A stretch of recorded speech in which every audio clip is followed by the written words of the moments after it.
كان حرق الدم وقرف، اقسم بالله. انا مش عارف يا جماعه ايه اللعيبه دي، ايه اللعيبه دي. الواحد يا جدعان تعب. انا بقول لك انا كزملكاوي انا تعبت. لا بجد يا جماعه، الشوط الاولاني احنا ضيعنا فرصتين، وعمرو ناصر ده يا جماعه ده يروح، ده يروح بعد الكوره اللي عملها الانفراده دي الغير مفهومه، الغير مفهومه. ده مع بقى عمرو ناصر ياخد يا باشا عقده ويروح. روح يا باشا، مع السلامه.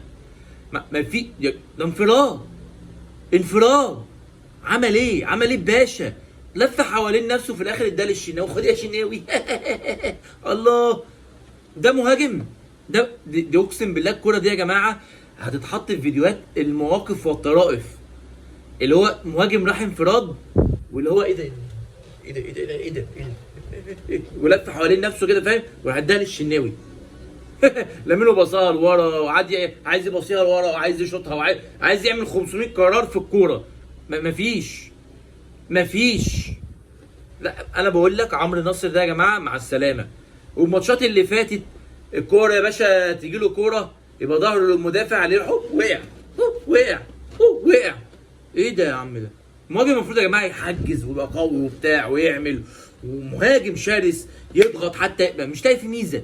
يعني عمرو ناصر مش لاقي في ميزه ان هو بس يعني مثلا زي باسم مرسي مثلا شرس كده بيضغط على المدافعين ونشط ويجري يمين وشمال ويضغط ويكبس ويعمل ويزحلق. مفيش لعيب ميت كده ماشي ماشي، ولما تجيله الكوره ميت خالص. والانفراد ده دليل يا جماعه دماغه ما بيفكرش، تفكيره سيء جدا جدا جدا جدا. شيكوبانزا الواحد مش عارف يقيمه. انا مش عارف والله يا شيكوبانزا انت حلو ولا وحش. كوره يا جماعه جري زي الغزال لما راح ناحيه الشمال، مركزه يعني جري زي الغزال، وبدل لو كان لعبها بس الناصر ماهر بالعرض، يعني لعبها بالعرض كان ناصر ماهر اصلا داخل جوه الجون. لو لعبها لو حطها في الشبكه من بره.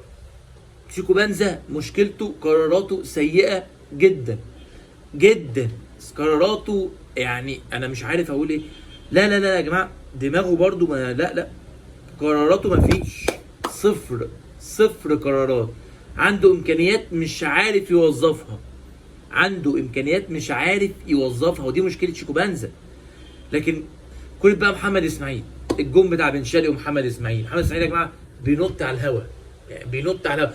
طب انت محمد اسماعيل حسيتك انك انت ايه، اتصبت ومش قادر في الكوره اللي وقع فيها. ممكن السبب ده الجامب اللي انت عملته، ما قدرتش تعمل جامب فانت خسرتنا بسبب هدف، يعني بسببك هدف، عشان انت